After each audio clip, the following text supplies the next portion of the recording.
នៅពេលដែលខ្ញុំចេញពីផ្ទះគ្រូសាខ្ញុំមានពាក្យប្រមាណម៉ាត់ដែលធ្វើឲ្យខ្ញុំមានកម្លាំងចិត្តខំប្រឹងតស៊ូទៅមុខជានិច្ចគាត់និយាយថាពេលកូនចេញពីស្រុកត្រូវមើលទៅមុខកុំមើលក្រោយ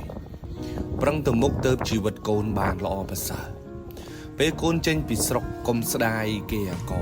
កុំស្ដាយស្រែចម្ការកុំស្ដាយដីធ្លីដែលពួកគាត់មានបើកូននៅតែសម្លឹងទ្របទាំងអស់នឹងកូនទៅមុខអត់បានឆ្ងាយទេកុំទៅរកលុយបដើនឹកឃើញថ្ងៃណាមួយមកលក់ទ្រព្យសម្បត្តិទាំងអស់នឹងធ្វើមានវិញអានឹងកូនគិតខុសហើយ